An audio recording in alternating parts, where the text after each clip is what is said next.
नारायणं नमस्कृत्य नरं चैव नरोत्तमं देवीं सरस्वतीं व्यासं ततो जयमुदीरयेत्। श्रीगणेशाय नमः, श्रीसरस्वत्यै नमः, श्रीवेदव्यासाय नमः। श्रीमन महर्षि वेदव्यास प्रणीत श्री महाभारत हम श्रवण कर रहे हैं।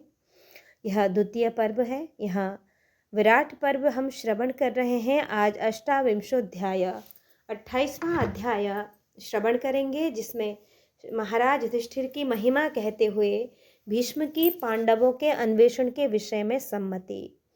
वैशंपायन जी कहते हैं, तथा शांतनवो भीष्मो भरतानां पितामह श्रुतवान् देशकालज्ञस् तत्त्वज्ञः सर्वधर्मवित्। राजन, इसके पश्चात भरतवंशियों के पितामह, देश काल के ज्ञाता, वेद शास्त्रों के विद्वान, तत्वज्ञानी और संपूर्ण धर्मों को जानने वाले शांतनु नंदन भीष्म जी ने आचार्य द्रोण की बात पूरी होने पर कौरवों के हित के लिए आचार्य के कथन से मेल खाती हुई यह बात कौरवों से कही कि उनकी यह बात धर्मज्ञ युधिष्ठिर से संबंध रखने वाली तथा धर्म से युक्त थी।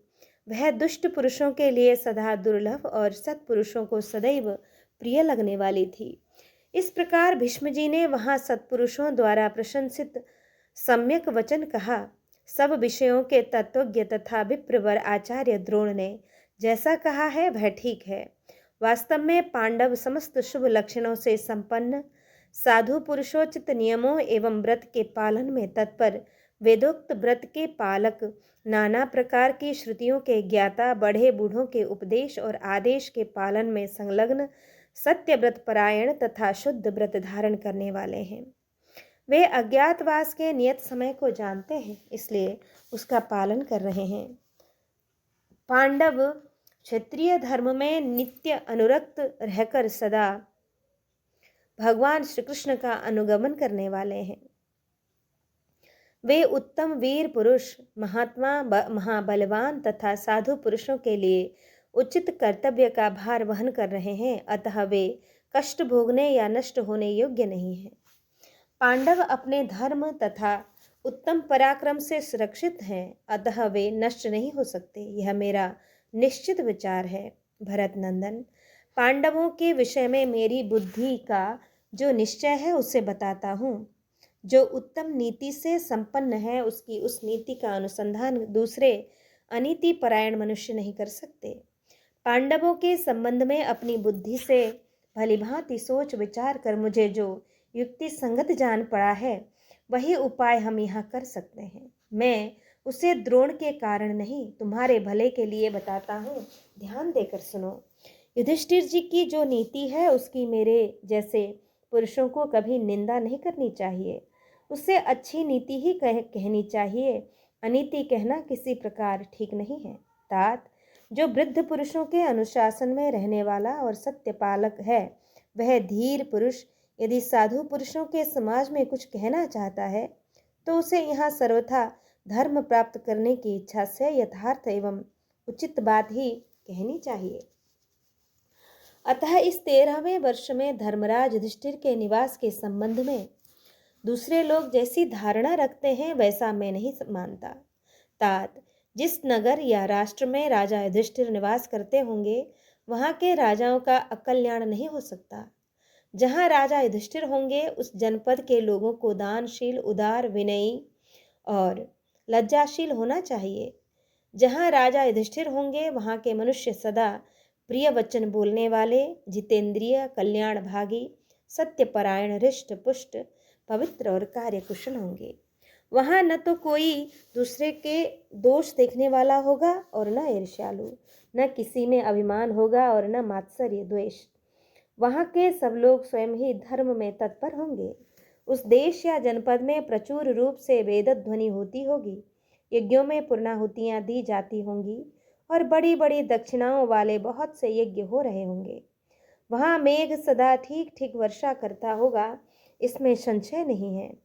वहाँ की भूमि पर खेती लहलहाती होगी और वहाँ निवास करने वाली प्रजा सर्वथा निर्भय होकर विचरती होगी। वहाँ गुणयुक्त धान्य, सरल फल, सुगंध युक्त माला और मांगलिक शब्दों से युक्त वाणी सुलभ होगी। वहाँ जिसका स्पर्श सुखदायक हो, ऐसी शीतल एवं मंद वायु चलती होगी। धर्म और ब्रह्मा के रूप का विचार पाखंड शून्य होगा। जहाँ राजा युधिष्ठिर होंगे वहाँ भय का प्रवेश नहीं हो सकता। उन जनपद में गौओं की अधिकता होगी और वे गौएं कृषि या दुर्बल न होकर खूब हृष्ट पुष्ट होंगी। उनके दूध, दधी और घी भी बड़े स्वादिष्ट तथा हितकारी होंगे। जिस देश में राजा युधिष्ठिर होंगे वहाँ गुणकारी पेय और सरस भोज्य पदार्थ सुलभ होंगे। जहाँ राजा युधिष्ठिर होंगे वहाँ रस, स्पर्श, गंध और शब्द सभी विषय गुणकारी होंगे और मन को प्रसन्न करने वाले दृश्य देखने को मिलेंगे। इस 13वें वर्ष में राजा युधिष्ठिर जहाँ कहीं भी होंगे वहाँ के समस्त द्विज, ब्राह्मण, क्षत्रिय और वैश्य अपने अपने धर्मों का पालन करते होंगे और धर्म भी अपने गुण तथा प्रभाव से संपन्न होंगे। तात पांडवों से संयुक्त देश में ये सब विशेषताएं होंगी। वहाँ के लोग प्रसन्न, संतुष्ट, पवित्र और विकार शून्य होंगे। देवता और अतिथियों की पूजा में सबका सर्वतोभावेन अनुराग होगा। सभी लोग दान को प्रिय मानेंगे। सब में भारी उत्साह भरा होगा और सभी अपने अपने धर्म के पालन में तत्पर होंगे। और जहाँ राजा युधिष्ठिर होंगे वहाँ के लोग अशुभ को छोड़कर शुभ के अभिलाषी होंगे। यज्ञों का अनुष्ठान उनके लिए अभिष्ट कार्य होगा और वे श्रेष्ठ व्रतों को धारण करने वाले होंगे। तात जहाँ राजा युधिष्ठिर रहते होंगे वहाँ के लोग असत्य भाषण का त्याग करने वाले, शुभ, कल्याण एवं मंगल से युक्त शुभ वचनों से शुभ वस्तुओं की प्राप्ति के इच्छुक तथा शुभ में ही मन लगाने वाले होंगे। सदा इष्ट जनों का प्रिय करना ही उनका व्रत होगा। कुंती पुत्र युधिष्ठिर धर्मात्मा है। उनमें सत्य, धैर्य, दान, परम शांति, अटल क्षमा, लज्जा, श्री, कीर्ति, उत्कृष्ट तेज, दयालुता और सरलता आदि गुण सदा रहते हैं। अतः अन्य साधारण मनुष्यों की तो बात ही क्या, द्विजाति, ब्राह्मण, क्षत्रिय तथा वैश्य भी उन्हें नहीं पहचान सकते। इसलिए जहाँ ऐसे लक्षण पाए जाएं वहीं बुद्धिमान युधिष्ठिर का यत्न पूर्वक छिपाया हुआ निवास स्थान हो सकता है। वहीं उनका उत्कृष्ट आश्रय होना संभव है। उसके विपरीत मैं और कोई बात नहीं कह सकता। कुरुनंदन, यदि मेरी बातों पर तुम्हें विश्वास हो तो इसी प्रकार सोच विचार करके जो काम करने से तुम्हें अपना हित जान पड़े उसे शीघ्र कर लो। वैशंपायन जी कहते हैं कि ततः शारदतो वाक्यमित्युवाच कृपस्तदा युक्तं प्राप्तं च वृद्धेन पांडवान् प्रतिभाषितम्। राजन, इसके पश्चात महर्षि शरद्वान के पुत्र कृपाचार्य ने उस समय यह बात कही। राजन, वयोवृद्ध भीष्म जी ने पांडवों के विषय में जो कुछ कहा है वह युक्ति युक्त तो है ही, अवसर के अनुकूल भी है। उसमें धर्म और अर्थ दोनों ही सन्निहित हैं। वह सुंदर, तात्विक और सकारण है। इस विषय में मेरा भी जो कथन है वह भीष्म जी के ही अनुरूप है, उसे सुनो। तुम लोग गुप्तचरों से पांडवों की गति और स्थिति का पता लगवाओ और उसी नीति का आश्रय लो जो इस समय हितकारिणी हो। तात जिसे सम्राट बनने की इच्छा हो उसे साधारण शत्रु की भी अवहेलना नहीं करनी चाहिए। फिर जो युद्ध में संपूर्ण अस्त्र शस्त्रों के संचालन में कुशल है उन पांडवों की तो बात ही क्या है। अतः इस समय जबकि महात्मा पांडव छद्म वेश धारण करके अर्थात वेश बदलकर गुप्त रूप से छिपे हुए हैं और अज्ञातवास की जो नियत अवधि थी वह प्रायः समाप्त हो चली है। स्वराष्ट्र और परराष्ट्र में अपनी कितनी शक्ति है इसे समझ लेना चाहिए। इसमें संदेह नहीं कि उपयुक्त समय आते ही पांडव प्रकट हो जाएंगे। अज्ञातवास का समय पूर्ण कर लेने पर कुंती के वे महाबली, अति पराक्रमी और महात्मा पुत्र पांडव महान उत्साह से संपन्न हो जाएंगे। अतः इस समय तुम्हें अपनी सेना, कोष और नीति ऐसी बनाई रखनी चाहिए जिससे समय आने पर हम उनके साथ यथावत संधि, मेल अथवा बाण संधान कर सकें। तार, तुम स्वयं बुद्धि से भी विचार कर अपनी संपूर्ण शक्ति कितनी है उसकी जानकारी प्राप्त कर लो। तुम्हारे बलवान और निर्बल सब प्रकार के मित्रों में निश्चित बल कितना है यह भी जान लेना चाहिए। भारत, उत्तम, मध्यम और अधम तीनों प्रकार की सेनाओं की स्थिति समझो। उत्तम और मध्यम सेनाएं प्रसन्न हैं या अप्रसन्न, इसे जान लो। तब हम शत्रुओं से संधि, मेल या बाण संधान कर सकते हैं। साम, समझना, दान, धन आदि देना, शत्रुओं में फूट डालना, दंड देना और कर लेना, इन नीतियों के द्वारा शत्रु पर आक्रमण करके दुर्बलों को बल से दबाकर, मित्रों को मेलजोल से अपनाकर और सेना को मिष्ट भाषण एवं वेतन आदि देकर अपने अनुकूल कर लेना चाहिए। इस प्रकार उत्तम कोष और सेना को बढ़ा लेने पर तुम अच्छी सफलता प्राप्त कर सकोगे। उस दशा में बलवान से बलवान शत्रु क्यों न आ जाए, और वे पांडव हों या दूसरे कोई। यदि सेना और वाहन आदि की दृष्टि में उनमें अपनी अपेक्षा न्यूनता है तो तुम उन सब के साथ युद्ध कर सकोगे। नरेंद्र, इस प्रकार अपने धर्म के अनुकूल संपूर्ण कर्तव्य का निश्चय करके यथा समय उसका पालन करोगे तो दीर्घ काल तक सुख भोगोगे। वैशंपायन जी कहते हैं, राजन, तदंतर दुर्योधन उन महात्माओं का वचन सुनकर 2 घड़ी तक कुछ विचार करता रहा। फिर मंत्रियों से इस प्रकार बोला कि दुर्योधन ने कहा, श्रुतम ह्येतन्मया पूर्वम कथासु जनसंसदि वीराणाम शास्त्र विदुषाम प्राज्ञानाम मति निश्चये। कि मंत्रियों, मैंने पूर्व काल में जनसाधारण की बैठक में आपस की बातचीत के समय शास्त्रों के विद्वान, ज्ञानी, वीर एवं पुण्यात्मा पुरुषों के निश्चित सिद्धांत के विषय में कुछ ऐसी बातें सुनी हैं जिनसे नीति की दृष्टि के अनुसार मैं मनुष्यों के बल्लाबल की जानकारी रखता हूँ। इस समय मनुष्यलोक में दैत्य, मानव तथा राक्षसों में 4 ही ऐसे पुरुष सिंह सुने जाते हैं जो इस भूतल पर आत्मबल, बाहुबल, धैर्य तथा शारीरिक शक्ति में इंद्र के समान हैं। वे ही समस्त प्राणधारियों में उत्तम हैं। बल में उनकी समानता करने वाला दूसरा कोई नहीं है। उन सब में सदा एक समान प्राण शक्ति मानी गई है। वे संपूर्ण बल और पराक्रम से संपन्न हैं। उनके नाम इस प्रकार हैं, बलदेव, भीमसेन, पराक्रमी मद्रराज शल्य तथा कीचक। इनमें कीचक का 4था स्थान है। इनके समान कोई 5वां वीर मेरे सुनने में नहीं आया है। ये सभी परस्पर समान बलशाली तथा मौका पड़ने पर एक दूसरे को जीतने के लिए उत्सुक रहे हैं। इनके मन में एक दूसरे के प्रति सदा रोष भरा रहा है और ये परस्पर बाहुयुद्ध करना चाहते रहे हैं। इस आधार पर मैं भीमसेन का पता पा लेता हूँ और मेरे मन में स्पष्ट रूप से यह बात आ जाती है कि पांडव अवश्य जीवित हैं। अब मुझे ऐसा लगता है कि विराटनगर में कीचक को भीमसेन ने ही मारा है। सैरंध्री को मैं द्रौपदी समझता हूँ। इस विषय में कोई अधिक विचार नहीं करना चाहिए।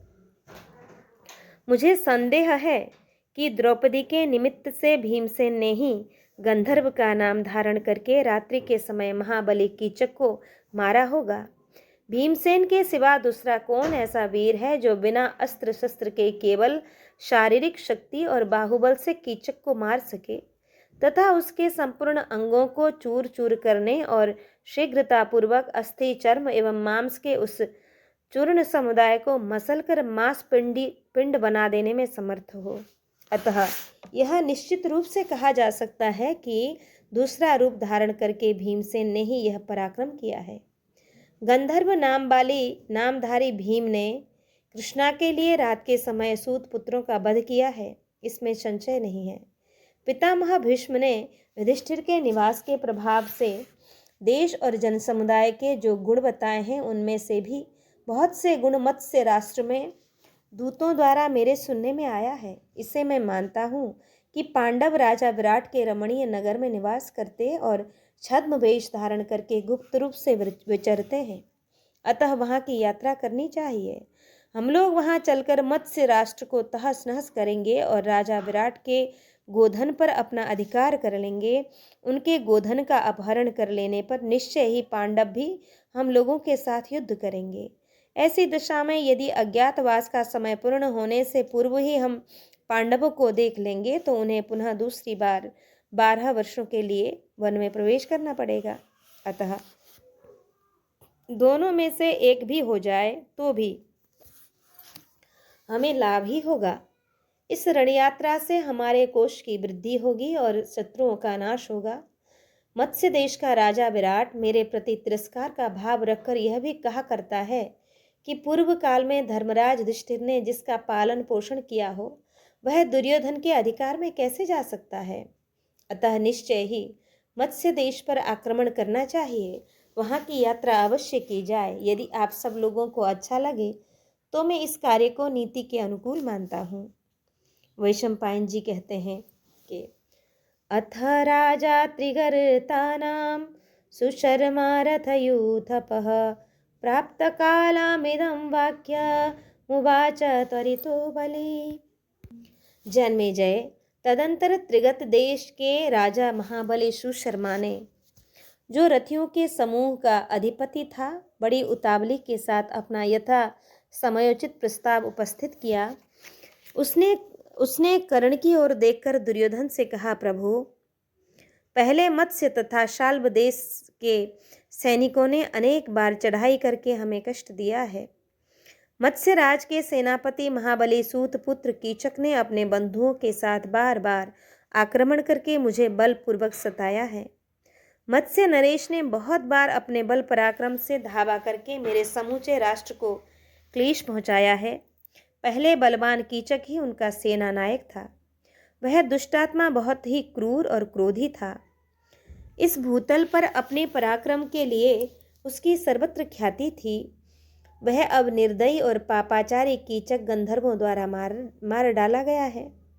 उसके मारे जाने से राजा विराट का घमंड चूर चूर हो गया होगा। अब वे निराधार एवं निरुत्साह हो गए होंगे, ऐसा मेरा विश्वास है।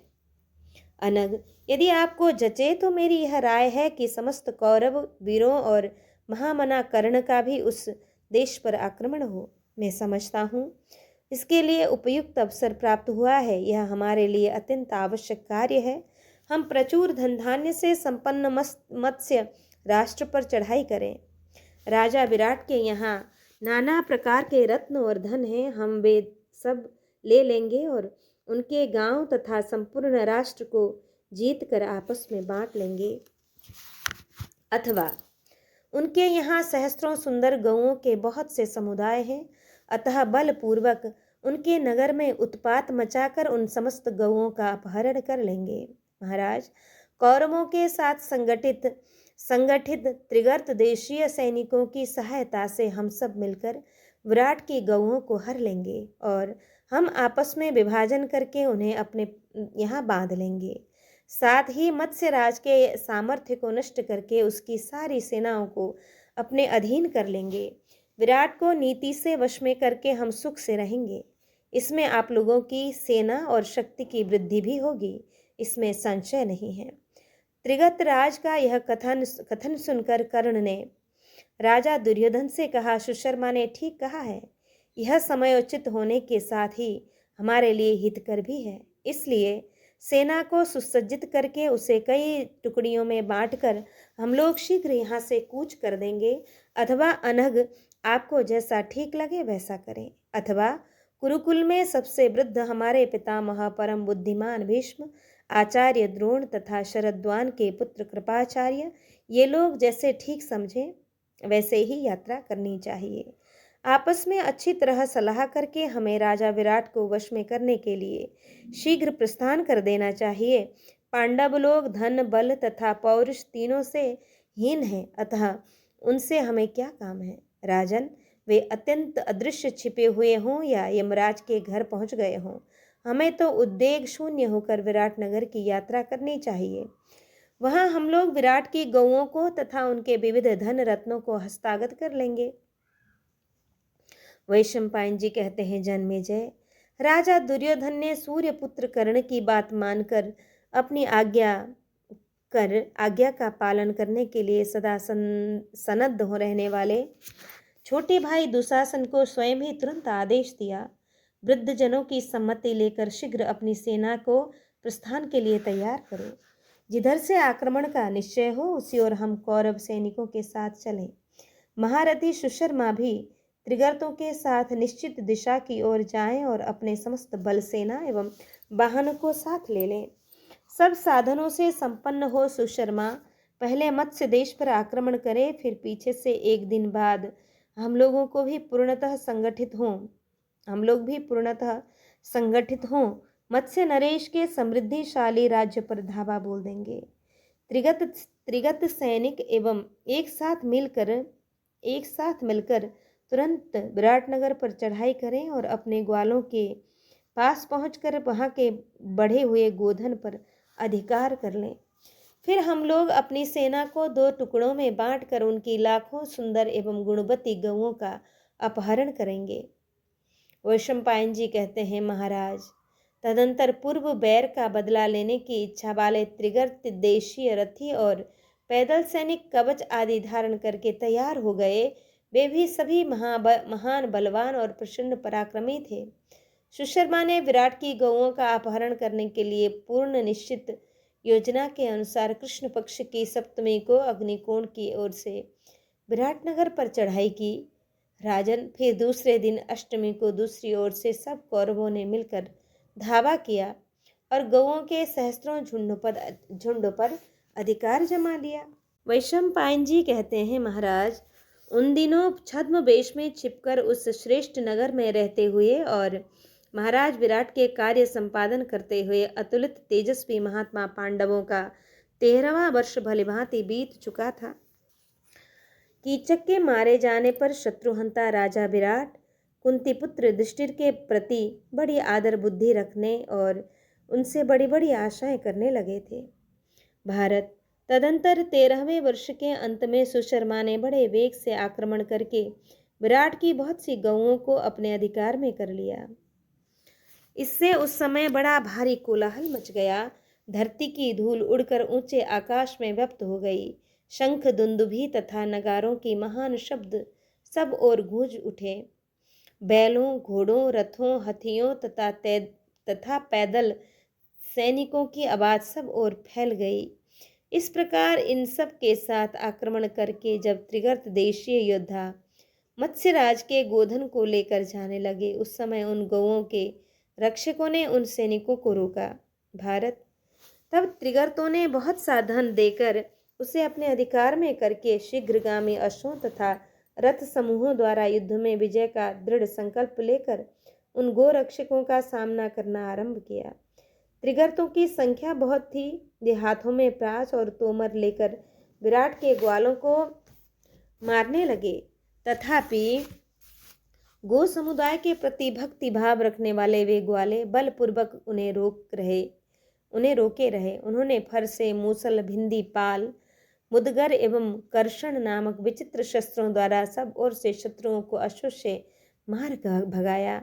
ग्वालों के आघात से अत्यंत कुपित हो रथों द्वारा युद्ध करने वाले त्रिगर्त सैनिक बाणों की वर्षा करके उन ग्वालों को रणभूमि से खदेड़ने लगे।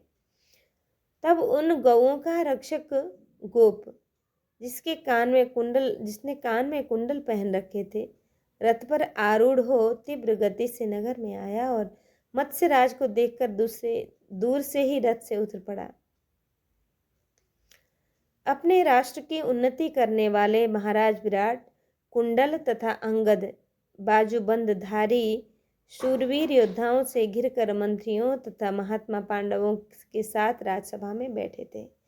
उस समय उनके पास गोप ने प्रणाम करके कहा, महाराज, त्रिगर्त देशीय सैनिक के हमें युद्ध में जीत कर और भाई बंधुओं सहित हमारा तिरस्कार करके आपकी लाखों गौओं को हाँक कर लिए आ रहे हैं।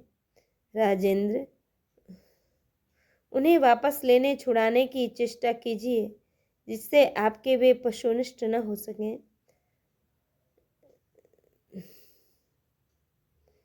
आपके हाथों से दूर निकल जाएं।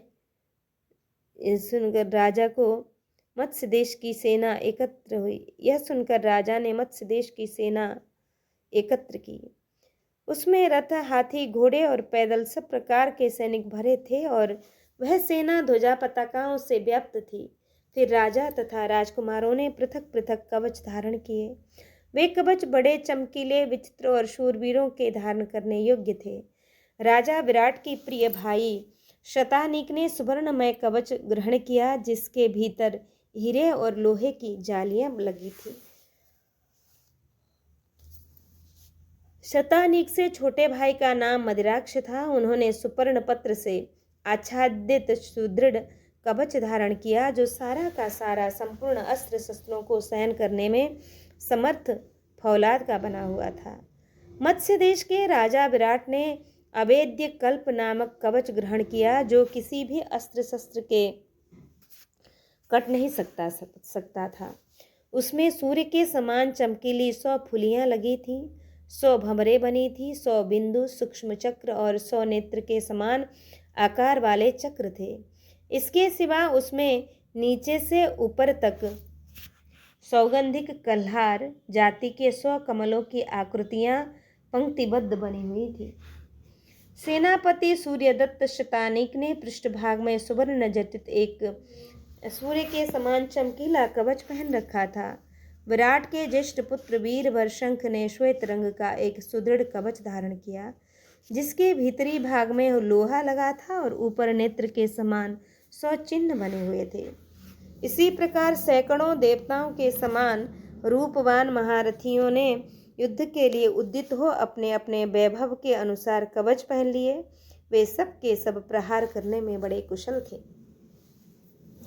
उन महारथियों ने सुंदर पहियों वाले विशाल एवं उज्जवल रथों में पृथक पृथक सोने के बख्तर धारण कराए हुए घोड़ों को जोता। मत्स्यराज के सुवर्णमय दिव्य रथ में जो सूर्य और चंद्रमा के समान प्रकाशित हो रहा था, उस समय बहुत ऊंची ध्वजा फहराने लगी।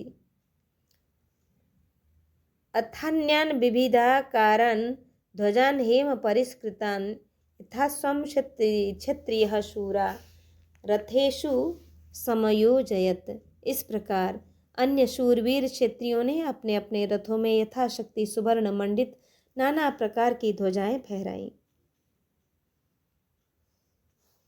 जब रथ जोते जा रहे थे, उस समय कंक ने राजा विराट से कहा, मैंने भी एक श्रेष्ठ महर्षि से 4 मार्गों वाले धनुर्वेद की शिक्षा प्राप्त की है, अतः मैं भी कवच धारण करके रथ पर बैठकर गौओं के पदचिन्हों का अनुसरण करूंगा। निष्पाप नरेश, यह बल्लभ नामक रसोइया भी बलवान एवं शूरवीर दिखाई देता है। इससे गौओं की गणना करने वाले गौशालाध्यक्ष तंतिपाल तथा अश्वों की शिक्षा का प्रबंध करने वाले ग्रंथिक को भी रथों पर बैठा दीजिए। मेरा विश्वास है कि ये गौओं के लिए युद्ध करने से कदापि मुंह नहीं मोड़ सकते। तदंतर मत्स्यराज ने अपने छोटे भाई शतानीक से कहा, भैया, मेरे विचार में यह बात आती है कि ये कंक, बल्लभ, तंतिपाल और ग्रंथिक भी युद्ध कर सकते हैं, इसमें संशय नहीं है। अतः इनके लिए भी ध्वजा और पताकाओं से सुशोभित रथ दो। ये भी अपने अंगों में ऊपर से दृढ़ किंतु भीतर से कोमल और विचित्र कवच धारण कर लें। फिर इन्हें भी सब प्रकार के अस्त्र शस्त्र अर्पित करो। इनके अंग और स्वरूप वीरोचित जान पड़ते हैं। इन वीर पुरुषों की भुजाएं गजराज की सी सूंड दंड की भांति शोभा पाती है। ये युद्ध न करते हों, यह कदापि संभव नहीं है, अर्थात ये अवश्य युद्ध कुशल है। मेरी बुद्धि का तो ऐसा ही निश्चय है। जन्मेजय, राजा का यह वचन सुनकर शतानीक ने उतावले मन से कुंती पुत्रों के लिए शीघ्रतापूर्वक रथ लाने का आदेश दिया। सहदेव, राजा युधिष्ठिर, भीम और नकुल, इन चारों के लिए रथ लाने की आज्ञा हुई। इस बात से पांडव बड़े प्रसन्न थे। तब राजभक्त सारथी महाराज विराट के बताए अनुसार रथों को शीघ्रतापूर्वक जोत कर ले गए। उसके बाद अनायास ही महान पराक्रम करने वाले पांडुपुत्रों को राजा विराट ने अपने हाथ से विचित्र कवच प्रदान किए, जो ऊपर से सुदृढ़ और भीतर से कोमल थे। उन्हें लेकर के इन वीरों ने अपने अंगों में यथास्थान बांध लिया। शत्रु समूह को रोंद डालने वाले वे नरश्रेष्ठ कुंती पुत्र जोते हुए घोड़े जुते हुए रथों पर बैठ बैठ बड़ी प्रसन्नता के साथ राजभवन से बाहर निकले। वे बड़े वेग से चले, उन्होंने अपने यथार्थ स्वरूप को अभी तक छिपा रखा था। वे सब के सब युद्ध की कला में अत्यंत निपुण थे। कुरुवंश शिरोमणि वे चारों महारथी कुंती कुमार सुवर्ण मंडित रथों पर आरूढ़ हो एक ही साथ विराट के पीछे पीछे चले। चारों भाई पांडव शूरवीर और सत्य पराक्रमी थे। उन वीरों ने अपने विशाल और सुदृढ़ धनुषों की डोरियों को यथाशक्ति ऊपर खींचकर धनुष के दूसरे सिरे पर चढ़ाया। फिर सुंदर वस्त्र धारण करके चंदन से चर्चित हो उन समस्त वीर पांडवों ने नरदेव विराट की आज्ञा से शीघ्रतापूर्वक अपने घोड़े हाँक दिए। अच्छी तरह रथ का भार वहन करने वाले वे स्वर्ण भूषित विशाल अश्व हाँके जाने पर श्रेणीबद्ध होकर उड़ते हुए पक्षियों के समान दिखाई देने लगे। जिनके गंडस्थल से मद की धारा बहती थी, ऐसे भयंकर मत वाले हाथी तथा सुंदर दांतों वाले 60 वर्ष के मद वर्षी गजराज, जिन्हें युद्ध कुशल महावतों ने शिक्षा दी थी, सवारों को भी अपनी पीठ पर चढ़ाए राजा विराट के पीछे पीछे इस प्रकार जा रहे थे मानो चलते फिरते पर्वत हों।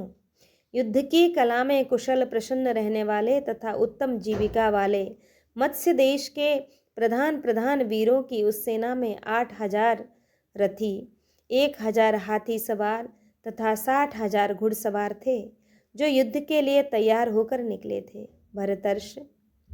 भरतर्षभ उसने उनसे विराट की वह विशाल वाहिनी अत्यंत सुशोभित हो रही थी। राजन, उस समय गौओं के पदचिन्ह देखती युद्ध के लिए प्रस्तुत हुई विराट की वह श्रेष्ठ सेना अपूर्व शोभा पा रही थी। उसमें ऐसे पैदल सैनिक भरे थे जिनके हाथों में मजबूत हथियार थे। साथ ही हाथी, घोड़े तथा रथ के सवारों से भी वह सेना परिपूर्ण थी।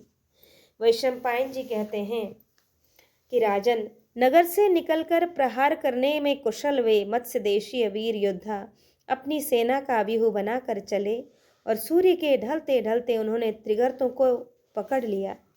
फिर तो क्रोध में भरकर युद्ध के लिए उन्मत्त हुए वे त्रिगर्त और मत्स्य देश के महाबली वीर गौओं को ले जाने की इच्छा से एक दूसरे को लक्ष्य करके गर्जना करने लगे।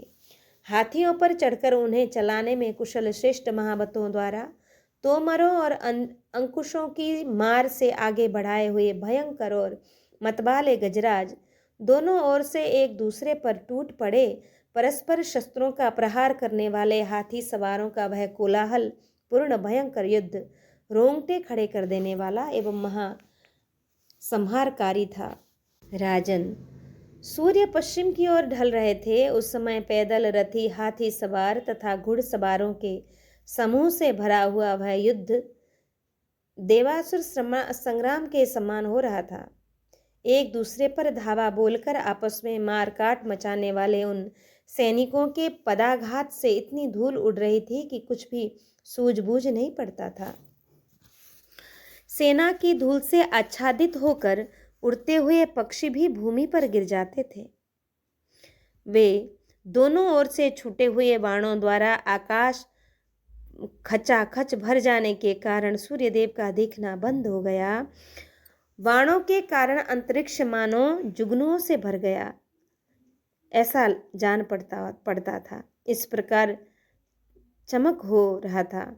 दाएं बाएं बाण मारने वाले वे विश्वविख्यात धनुर्धर वीर जब घायल होकर गिरते थे, उस समय उनके सुवर्ण की पीठ वाले धनुष दूसरों के हाथ में चले जाते थे। रथी रथियों से और पैदल पैदलों से भिड़े हुए थे। घुड़सवार घुड़सवारों से और गजारोही गजारोहियों से लड़ रहे थे। राजन, वे सब क्रोध में भरकर इस युद्ध में एक दूसरे पर तलवार, पट्टिश, प्राश आदि और शक्ति और तोमर शस्त्र अस्त्रों से प्रहार कर रहे थे, किंतु परी के समान प्रचंड भुजदंड वाले वे शूरवीर परस्पर क्रोध पूर्वक प्रहार करने पर भी सामना करने वाले वीरों को पीछे नहीं हटा पाते थे। बात की बात में कुंडलों सहित कटे हुए कितने ही मस्तक धूल में लूटने लगे। किसी की नाक बड़ी सुंदर सुंदर थी, परंतु ऊपर का होंठ कट गया था। कोई अलंकारों से अलंकृत था, किंतु उसका केश भाग कटकर उड़ गया था। उन संग्राम में, महासंग्राम में बहुत से क्षत्रिय वीरों के शरीर जो शाल वृक्ष की शाखाओं के समान विशाल एवं हृष्ट पुष्ट थे, वे सब छिन्न भिन्न होकर टुकड़े टुकड़े दिखाई देते थे। सर्पों की शरीर की भांति सुशोभित चंदन चर्चित भुजाओं तथा कुंडल मंडित मस्तकों से पड़ी हुई रणभूमि अपूर्व शोभा पा रही थी। वहां रथियों का रथियों से, घुड़सवारों का घुड़सवारों से और पैदलों से घमासान युद्ध होने लगा। सब और रक्त की धारा बह चली और उसमें सनकर धरती की धूल शांत हो गई। युद्ध करने वाले वीरों की मूर्छा आने लगी। उनमें मर्यादा शून्य भयंकर युद्ध छिड़ गया। पांडुनंदन धर्मात्मा युधिष्ठिर ने भी भाइयों सहित व्यूह रचना करके राजा विराट के लिए त्रिगर्तों के साथ युद्ध प्रारंभ किया। उन्होंने अपने आप को शेन बाज पक्षी के रूप में उपस्थित करके उनकी चोंच का स्थान ग्रहण किया। नकुल और सहदेव दोनों पंखों के रूप में हो गए। भीमसेन पूंछ के स्थान में हुए। कुंती पुत्र युधिष्ठिर ने शत्रुओं के एक सहस्त्र सैनिकों का संहार कर डाला। संपूर्ण शस्त्रधारियों में श्रेष्ठ वीर भीमसेन ने अत्यंत कुपित हो 2000 रथियों को परलोक पहुंचा दिया। नकुल ने 300 और सहदेव ने 400 सैनिकों को मार डाला। आकाशचारी पक्षी भी बाण समूह से अत्यंत उद्विग्न होकर इधर उधर बैठ गए। उनका आकाश में उड़ना और दूर तक देखना भी बंद हो गया। परिग की सी मोटी बाहों वाले सुरमा कुपित हो एक दूसरे पर घातक प्रहार करते हुए भी सच्चे शूरवीरों को युद्ध से विमुख नहीं कर पाते थे। इस प्रकार युद्ध करते करते शतानीक 100 तथा विशालाक्ष मदिराक्ष 400 त्रिगर्त योद्धाओं को मारकर उनकी भारी सेना में घुस गए। वे दोनों महारथी थे। उस विशाल सेना में घुसे हुए और अत्यंत क्रुद्ध हुए उन बलवान एवं मनस्वी वीरों ने उन सारी सेना को मोहित कर दिया। वे दोनों उस त्रिगर्त सैनिकों से एक दूसरे के केश पकड़ पकड़ कर तथा रथों पर बैठे हुए रथियों को गिरा गिरा कर युद्ध करने लगे। फिर उन दोनों ने त्रिगर्तों की रथ सेना को लक्ष्य बनाकर उसमें प्रवेश किया। सूर्यदत्त ने आगे की ओर से आक्रमण किया और मदिराक्ष ने पीछे की ओर से। रथियों में श्रेष्ठ राजा विराट ने रथ के द्वारा विविध मार्गों से चलते अनेक प्रकार के रणकौशल दिखाते हुए उस युद्ध में त्रिगर्तों के 500 से अधिक 500 रथी, 800 घुड़सवार तथा 5 महारथियों को मार गिराने के पश्चात स्वर्ण भूषित रथ पर बैठे हुए सुशर्मा पर धावा किया। वे दोनों महान बलवान और महामनस्वी वीर गरजते हुए एक दूसरे से इस प्रकार जा भिड़े मानो गौशाला में 2 सांड लड़ रहे हों। त्रिगर्त राज सुशर्मा पर युद्ध का घोर उन्माद छाया हुआ था। उन नरश्रेष्ठ वीरों ने राजा विराट का द्वैरथ युद्ध के द्वारा सामना किया। क्रोध में भरे हुए वे दोनों रथी अपना अपना बाण निकालकर आ गए और शीघ्रतापूर्वक एक दूसरे पर बाणों की झड़ी लगाने लगे, मानो 2 मेघ जल की धाराएं बरस रहे हों। दोनों का एक दूसरे के प्रति क्रोध और अमर्ष बढ़ा हुआ था। दोनों ही अस्त्र विद्या में निपुण थे और दोनों ने ही तलवार शक्ति तथा गदा भी ले रखी थी। उस समय दोनों तीखे बाणों से परस्पर प्रहार करते हुए रणभूमि में विचरने लगे। इसी समय राजा विराट ने सुशर्मा को 10 बाणों से बींध डाला और 5-5 बाणों से उनके चारों घोड़ों को भी घायल कर दिया। इसी प्रकार महान अस्त्रवेत्ता सुशर्मा ने भी रणोन्मत्त होकर 50 तीखे बाण मत्स्यराज विराट को बींद डाला। तदंतर सैनिकों के पैर से जितनी धूल उड़ी थी, मत्स्य नरेश तथा सुशर्मा दोनों की विषय में यह भी न जान सकी कि कौन कहाँ गया है और कहाँ कौन क्या कर रहा है। त्रिगर्त देश के स्वामी राजा सुशर्मा ने अपनी सेना के द्वारा मत्स्यराज की सेना को मत डाला और बलपूर्वक उसे परास्त करके महापराक्रमी मत्स्य नरेश विराट पर चढ़ाई कर दी। मत्स्य नरेश ने विराट पर चढ़ाई कर दी। उन दोनों भाइयों ने पृथक पृथक विराट के दोनों घोड़ों को मारकर उनके पार्श्व भाग की रक्षा करने वाले सिपाहियों तथा सारथी को भी मार डाला और उन्हें रथहीन करके जीते जी ही पकड़ लिया। वैशंपायन जी कहते हैं कि तमसा भी प्लुते लोके रजसा चैव भारत अधिष्ठवन् वै मुहूर्तं तु व्यूढ़ानीकः प्रहारिणः। भारत उस समय सूर्यास्त हो चुका था एवं रात्रि आ गई थी, अतः सब लोग धूल से तो आवृत थे ही, अंधकार से आच्छादित हो गए थे। अतः प्रहार करने वाले सैनिक सेना का व्यूह बनाकर कुछ देर तक युद्ध बंद करके खड़े रहे। इतने में ही अंधकार का निवारण करते हुए चंद्रदेव का उदय हुआ। उन्होंने उस रणक्षेत्र में क्षत्रियों को आनंद प्रदान करते हुए उस रात्रि को निर्मल अंधकार शून्य बना दिया। अतः उजाला हो जाने से पुनः घोर युद्ध प्रारंभ हो गया। उस समय युद्ध के आवेश में योद्धा एक दूसरे को देख नहीं रहे थे। तदंतर त्रिगर्त राज सुशर्मा ने अपने छोटे भाई के साथ रथियों का समूह लेकर चारों ओर से मत्स्यराज विराट पर धावा बोल दिया। फिर दोनों क्षत्रिय शिरोमणि दोनों बंधु रथों से कूद पड़े और हाथ में गदा ले क्रोध में भरकर शत्रु सेना के रथों की ओर दौड़े। वे दोनों मतवाले साणों मदोन्मत्त गजराजों एक ही हाथी पर आक्रमण करने वाले दो सिंहों तथा युद्ध के लिए उद्यत वृत्रासुर एवं इंद्र के समान जान पड़ने लगे।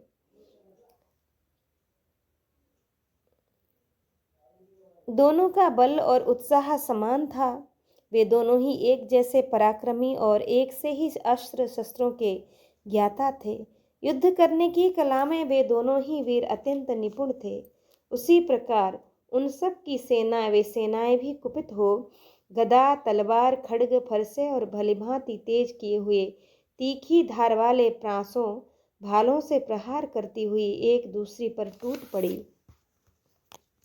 त्रिगर्त के स्वामी राजा सुशर्मा ने अपनी सेना के द्वारा मत्स्यराज की सेना को मत डाला और बलपूर्वक उसे परास्त करके महापराक्रमी मत्स्य नरेश विराट पर चढ़ाई कर दी। उन दोनों भाइयों ने पृथक पृथक विराट के दोनों घोड़ों को मारकर उनके पार्श्व भाग की रक्षा करने वाले सिपाहियों तथा सारथी को भी मार डाला और उन्हें रथहीन करके जीते जी ही पकड़ लिया। जैसे कामी पुरुष किसी युवती को बलपूर्वक पकड़ ले, वैसे ही सुशर्मा ने राजा विराट को पीड़ित करके पकड़ लिया और उनको शीघ्रगामी वाहनों से युक्त अपने रथ पर चढ़ाकर वह चल दिया।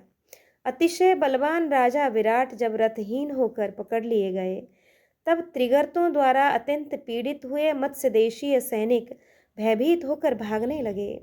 उनके इस प्रकार अत्यंत भयभीत होने पर कुंती पुत्र युधिष्ठिर ने शत्रुओं का दमन करने वाले महाबाहु भीमसेन से कहा, महाबाहो, त्रिगर्त राज सुशर्मा ने मत्स्यराज को पकड़ लिया है।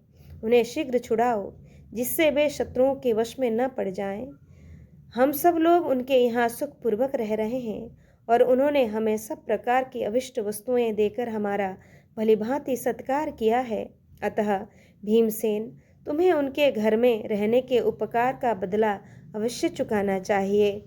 तब भीमसेन बोले, महाराज, आपकी आज्ञा से मैं उन्हें सुशर्मा के हाथों से छुड़ा लूँगा। आज आप शत्रुओं के साथ युद्ध करते समय मेरे महान पराक्रम को देखें।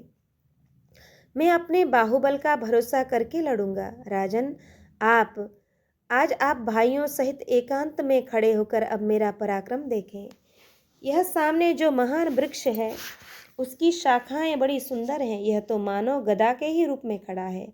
अतः मैं इसी को उखाड़ कर इसके द्वारा शत्रु दल को मार भगाऊंगा। वैशंपायन जी कहते हैं, राजन, यह कहकर भीमसेन मदोन्मत्त गजराज की भांति उस वृक्ष की ओर देखने लगे। तब धर्मराज युधिष्ठिर ने अपने वीर भ्राता से कहा, भीमसेन, ऐसा दुस्साहस न करो, इस वृक्ष को खड़ा रहने दो। यदि तुम इस वृक्ष को, महावृक्ष को उखाड़ने का अति मानुष मानवों के लिए असाध्य कर्म करोगे तो सब लोग पहचान लेंगे कि यह तो भीम है। अतः भारत, तुम किसी दूसरे मानवोचित आयुध को ही ग्रहण कर लो। धनुष, शक्ति, खड्ग अथवा कुठार, जो भी मनुष्योचित अस्त्र शस्त्र तुम्हें ठीक लगे, तुम दूसरों द्वारा पहचाने न जा सको, वही लेकर राजा को शीघ्र छुड़ाओ। ये महाबली नकुल और सहदेव तुम्हारे रथ के पहियों की रक्षा करेंगे। तुम तीनों भाई युद्ध में एक साथ मिलकर महाराज विराट को छुड़ाओ। वैशंपायन जी कहते हैं, राजन, युधिष्ठिर के उक्त आदेश देने पर महान वेगशाली महाबली भीमसेन ने शीघ्रतापूर्वक एक उत्तम धनुष हाथ में ले लिया। फिर तो जैसे मेघ जल की धारा बरसाता हो, उसी प्रकार वे वेग पूर्वक बाणों की वर्षा करने लगे। तदंतर भीमसेन भयंकर कर्म करने वाले सुशर्मा की ओर दौड़े और विराट की ओर देखते हुए सुशर्मा से बोले, अरे खड़ा रहे, खड़ा रहे, खड़ा रहे, खड़ा रहे। रथियों में श्रेष्ठ सुशर्मा पीछे की ओर से आते और खड़ा रहे, खड़ा रहे कहते हुए काल अंत तक एवं यमराज के समान भयंकर वीर पुरुष को देखकर चिंता में पड़ गया और अपने सारथियों से बोला, देखो, फिर बड़ा भारी युद्ध उपस्थित हुआ है, इसमें महान पराक्रम दिखाओ। ऐसा कहकर सुशर्मा भाइयों सहित धनुष उठाए लौट पड़ा। इधर महात्मा भीमसेन ने निमेष मात्र में ही गदा लेकर शत्रुओं के भयंकर धनुष धारण करने वाले रथी, हाथी सवार और घुड़सवार वीरों के 1,00,000 सैनिकों के समूह को राजा विराट के समीप मार गिराया और बहुत से पैदल सिपाहियों को भी संहार कर डाला। ऐसा भयानक युद्ध देख रणोन्मत्त सुशर्मा मन ही मन सोचने लगा, जान पड़ता है मेरी सेना बुरी तरह मारी जाएगी, क्योंकि मेरा दूसरा भाई भी पहले से ही इस विशाल सैन्य समुद्र में डूबा हुआ दिखाई देता है। ऐसा विचार कर वह कान तक खींचे हुए धनुष के द्वारा युद्ध के लिए उद्यत दिखाई देने लगा। सुशर्मा बारंबार तीखे बाणों की झड़ी लगा रहा है। यह देख संपूर्ण मत्स्य देशीय योद्धा त्रिगर्तों के प्रति कुपित हो दिव्यास्त्र प्रकट करते हुए अपने रथों के घोड़ों को आगे बढ़ाने लगे। पांडवों को त्रिगर्तों की ओर रथ लौटाते देख मत्स्य वीरों की वह विशाल वाहिनी भी लौट पड़ी। विराट के पुत्र श्वेत अत्यंत क्रोध में भरकर बड़ा अद्भुत युद्ध करने लगे। कुंती पुत्र युधिष्ठिर ने 1,000 त्रिगर्तों को मार गिराया। भीमसेन ने 7,000 योद्धाओं को यमलोक का दर्शन कराया। नकुल ने अपने बाणों से 700 सैनिकों को यमराज के घर भेज दिया तथा पुरुषों में श्रेष्ठ प्रतापी वीर सहदेव ने युधिष्ठिर की आज्ञा से 300 शूरवीरों का संहार कर डाला। तदंतर महारथी सहदेव त्रिगर्तों की उस महासेना का संहार करके अत्यंत उग्र रूप धारण किए हाथ में धनुष ले सुशर्मा पर चढ़ गए। तत्पश्चात महारथी राजा युधिष्ठिर भी बड़ी उतावली के साथ सुशर्मा पर धावा बोलकर उसे बाणों द्वारा बारंबार बींधने लगे। तब सुशर्मा ने भी अत्यंत कुपित हो बड़ी फुर्ती के साथ 9 बाणों से राजा युधिष्ठिर को और 4 बाणों से उनके चारों घोड़ों को बींध डाला। राजन, फिर तो शीघ्रता करने वाले कुंती पुत्र भीम ने सुशर्मा के पास पहुंचकर उत्तम बाणों से उनके घोड़ों को मार डाला। साथ ही उसके पृष्ठ रक्षकों को भी मारकर कुपित हो उसके सारथी को भी रथ से नीचे गिरा दिया। सुशर्मा को रथहीन हुआ देख राजा विराट के चक्र रक्षक सुप्रसिद्ध वीर मदिराक्ष भी वहां आ पहुंचे और त्रिगर्त नरेश पर बाणों से प्रहार करने लगे। इसी बीच में बलवान राजा विराट सुशर्मा के रथ से कूद पड़े और उसकी गदा लेकर उसी की ओर दौड़े। उस समय हाथ में गदा लिए राजा विराट बूढ़े होने पर भी तरुण के समान रणभूमि में विचर रहे थे। इसी बीच में मौका पाकर त्रिगर्त राज भागने लगा। उसे पलायन करते देख भीमसेन बोले, राजकुमार लौट आओ, तुम्हारा युद्ध से पीठ दिखाकर भागना उचित नहीं है। इसी पराक्रम के भरोसे तुम विराट की गौओं को बलपूर्वक कैसे ले जाना चाहते थे? अपने सेवकों को शत्रुओं के बीच में छोड़कर क्यों भागते और विषाद करते हो? भीमसेन के ऐसा कहने पर रथियों के यूथ का अधिपति बलवान सुशर्मा खड़ा रहे ऐसा कहते हुए सहसा भीमसेन पर टूट पड़ा। परंतु पांडुनंदन भीम जैसे ही थे। वे तनिक भी व्याग्र नहीं हुए, अपितु रथ से कूदकर सुशर्मा के प्राण लेने के लिए बड़े वेग से उसकी ओर दौड़े। तब सुशर्मा फिर भाग चला और पराक्रमी भीमसेन त्रिगर्तराज को पकड़ने के लिए उसी प्रकार पीछा करने लगे जैसे सिंह छोटे मृगों को पकड़ने के लिए जाता हो। सुशर्मा के पास पहुंचकर भीम ने उसके केश पकड़ लिए और क्रोध पूर्वक उसे उठाकर पृथ्वी पर दे मारा। तत्पश्चात उसे वहीं रगड़ने लगे। इससे सुशर्मा विलाप करने लगा। उस समय भीम ने उसके मस्तक पर लात मारी और उसकी पेट को घुटनों से दबाकर ऐसा घूंसा मारा कि उसके भारी आघात से पीड़ित होकर राजा सुशर्मा मूर्छित हो गया। त्रिगर्तों का महारथी वीर सुशर्मा जब रथहीन होकर कैद कर लिया गया, तब वह सारी त्रिगर्त सेना भय से व्याकुल हो तितर बितर हो गई। तदंतर पांडु के महारथी पुत्र सुशर्मा को परास्त करने के पश्चात सब गौओं को लौटाकर और लूट का सारा धन वापस लेकर चले। वे सभी अपने बाहुबल से संपन्न, लज्जाशील, संयम पूर्वक व्रत पालन में तत्पर महात्मा तथा विराट का सारा क्लेश दूर करने वाले थे। जब वे सब राजा के सामने आकर खड़े हुए, तब भीमसेन बोले, यह पापाचारी सुशर्मा मेरे हाथ से छूटकर जीवित रहने योग्य नहीं है, परंतु मैं कर ही क्या सकता हूँ। हमारे महाराज सदा के दयालु हैं। इसके बाद भीम राजा सुशर्मा का गला पकड़कर ले आए। उस समय वह लाचार होकर उनके वश में पड़ा था और छूटने के लिए छटपटा रहा था। कुंती पुत्र भीम ने सुशर्मा को रस्सियों से बांधकर रथ पर रख दिया। उसके सारे अंग धूल में सने थे और चेतना लुप्त सी हो रही थी। इसके बाद भीम ने रणभूमि में स्थित राजा युधिष्ठिर के पास जाकर उन्हें राजा सुशर्मा को दिखलाया। भीम युद्ध में अत्यंत सुशोभित होते थे। पुरुष श्रेष्ठ राजा युधिष्ठिर सुशर्मा को उस दशा में देखकर हंसे और भीमसेन से बोले, इस नराधम को छोड़ दो। उनके ऐसा कहने पर भीम महाबली सुशर्मा से बोले कि भीम ने कहा, मूर्ख, यदि तू जीवित रहना चाहता है तो उसका उपाय बताता हूँ, मेरी बात सुन। तुझे संसदों और सभाओं में जाकर सदा यही करना होगा कि मैं राजा विराट का दास हूँ। ऐसा स्वीकार हो तो तुझे जीवन दान दूंगा। युद्ध में जीतने वाले पुरुषों का यही नियम है।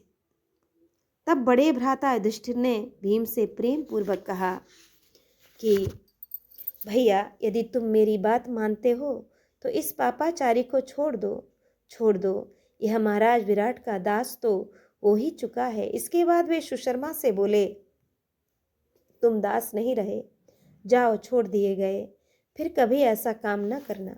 वैशंपायन जी कहते हैं कि जन्मेजय एव मुक्ते तु सब्रीड सुशर्मासि दधो मुखः समुक्तोऽभ्यत्य राजानमभिवाद्य प्रतिस्थवान। जन्मेजय, युधिष्ठिर के ऐसा कहने पर सुशर्मा ने लज्जित होकर अपना मुंह नीचे कर लिया और बंधन से मुक्त हो राजा विराट के पास जा उन्हें प्रणाम करके अपने देश को प्रस्थान किया। इस प्रकार सुशर्मा को मुक्त करके शत्रुओं का संहार करने वाले, अपने बाहुबल से संपन्न, लज्जाशील और संयम पूर्वक व्रत पालन में तत्पर रहने वाले वे पांडव उस युद्ध के मुहाने पर ही रात भर सुख से रहे। तदंतर राजा विराट ने अतिमानुष मानवीय शक्ति से परे पराक्रम करने वाले महारथी कुंती पुत्रों का धन और मान दान द्वारा सत्कार किया। विराट ने कहा, युद्ध में शत्रुओं का संहार करने वाले वीरों, ये रत्न और धन जैसे मेरे हैं वैसे तुम्हारे भी हैं। तुम सब लोग यहाँ सुखपूर्वक रहो और जिस कार्य में तुम लोगों की रुचि हो वही करो। मैं तुम सबको वस्त्राभूषणों से विभूषित कन्याएं, नाना प्रकार के रत्न, धन तथा और भी मनोवांछित पदार्थ देता हूँ। आज मैं तुम लोगों के ही पराक्रम से यहाँ शत्रु के पंजे से कुशल पूर्वक छूटकर आया हूँ, अतः तुम लोग मत्स्य देश के स्वामी ही हो। वैशंपायन जी कहते हैं, इस प्रकार कहने वाले मत्स्यराज से युधिष्ठिर आदि सभी कुरुवंशी पृथक पृथक हाथ जोड़कर बोले, महाराज आपका कहना ठीक है, हम आपके संपूर्ण वचनों का अभिनंदन करते हैं, किंतु हम लोग इतने से ही संतुष्ट हैं कि आप आज शत्रुओं से मुक्त हो गए। तब राजाओं में श्रेष्ठ मत्स्य नरेश महाबाहु विराट ने मन ही मन अत्यंत प्रसन्न होकर पुनः युधिष्ठिर से कहा, कंक जी आइए, मैं आपका अभिषेक करूंगा, आप ही हमारे मत्स्य देश के राजा बने। इस पृथ्वी पर दुर्लभ जो और भी प्रिय तथा मनोवांछित पदार्थ होगा वह भी मैं आपको दूंगा। आप तो हमारा सब कुछ पाने के अधिकारी हैं। व्याघ्र पद गोत्र में उत्पन्न विप्रवर, मेरे रत्न, गौएं, सुवर्ण तथा मोती भी आपके अर्पण हैं। आपको हमारा सब प्रकार से नमस्कार है। आपके कारण ही आज मैं अपने राज्य और संतान का मुख देख पाऊंगा, क्योंकि पकड़े जाने पर मैं भयभीत हो गया था, किंतु आपके पराक्रम से शत्रु के अधीन न रहा। यह सुनकर राजा युधिष्ठिर ने मत्स्यराज से पुनः कहा, राजन आप बड़ी मनोहर बात कह रहे हैं, मैं आपके इस वचन का अभिनंदन करता हूँ। आप निरंतर दया भाव रखते हुए सर्वदा परम सुखी हों। वैशंपायन जी कहते हैं, जन्मेजय कंक नामधारी युधिष्ठिर के यूं कहने पर राजा विराट पुनः उनसे इस प्रकार बोले, द्विजश्रेष्ठ बल्लभ नामक रसोइया का कर्म अद्भुत है, बड़ा अद्भुत है। इस युद्ध में बल्लभ ने ही मेरी रक्षा की है। निष्पाप विप्रवर, आपके ही करने से यह सब कुछ संभव हुआ है। आपका कल्याण हो। आप मुझसे वर मांगिए और बताइए मैं आपकी क्या सेवा करूं। मैं बड़ी प्रसन्नता के साथ आपको नाना प्रकार के उत्तमोत्तम रत्न शैया, आसन, वाहन, वस्त्राभूषणों से विभूषित सुंदर कन्याएं, हाथी, घोड़े और रथों के समूह तथा भांति भांति के जनपद भेंट करता हूँ। सुब्रत, आप मेरी प्रसन्नता के लिए इन सब वस्तुओं को ग्रहण करें। तब वहां ऐसी बातें कहने वाले राजा विराट को कुरुकुल नंदन युधिष्ठिर ने इस प्रकार उत्तर दिया, महाराज आप शत्रुओं के हाथ से छूट गए, यही मेरे लिए बड़ी प्रसन्नता की बात है। अनग, आप निर्भय होकर संतोष पूर्वक अपने नगर में प्रवेश करेंगे और अपने स्त्री पुत्रों से मिलकर सुखी होंगे, यही मेरे लिए अनुपम प्रसन्नता की बात होगी। महाराज अब आपके नगर में सुहृदों से यह प्रिय समाचार बताने के लिए तुरंत ही दूतों को जाना चाहिए। वे दूत वहां आपकी विजय घोषित करें तथा उनके कथानुसार राजा विराट ने दूतों को आदेश दिया, दूतों तुम लोग नगर में जाकर सूचना दो कि युद्ध में मेरी विजय हुई है। कुमारी कन्याएं श्रृंगार करके स्वागत के लिए नगर से बाहर आ जाएं। सब प्रकार के बाजे बजाए जाएं और वेश्याएं भी सज धज कर सुंदर तैयार रहें।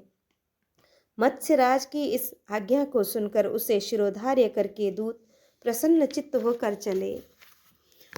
रात में ही वहां से प्रस्थान करके सूर्योदय होते होते दूत विराट की राजधानी में जा पहुंचे और वहां उन्होंने सब ओर मत्स्यराज की विजय घोषित कर दी। इस प्रकार आज हमने श्रवण किया युधिष्ठिर की महिमा कहते हुए भीष्म की पांडवों के अन्वेषण के विषय में सम्मति, कृपाचार्य की सम्मति और दुर्योधन का निश्चय, सुशर्मा के प्रस्ताव के अनुसार त्रिगर्तों और कौरवों का मत्स्य देश पर धावा, चारों पांडवों सहित राजा विराट की सेना का युद्ध के लिए प्रस्थान, मत्स्य तथा त्रिगर्त देशीय सेनाओं का परस्पर घमासान युद्ध, सुशर्मा का विराट को पकड़कर ले जाना, पांडवों के प्रयत्न से उनका छुटकारा, भीम द्वारा सुशर्मा का निग्रह और युधिष्ठिर जी का अनुग्रह करके उसे छोड़ देना। राजा विराट द्वारा पांडवों का सम्मान, युधिष्ठिर द्वारा राजा का अभिनंदन तथा विराट नगर में राजा की विजय घोषणा आदि। इस प्रकार श्री महाभारत विराट पर्व के अंतर्गत गोहरण पर्व में दक्षिण दिशा की ओर से गौओं के अपहरण के प्रसंग में विराट के जय घोष संबंधी यह 34वां अध्याय यहाँ पूर्ण हुआ। आज के पारायण को श्री ठाकुर जी के चरण में अर्पण करके यहाँ विश्राम लेंगे। जय जय श्री राधे श्याम।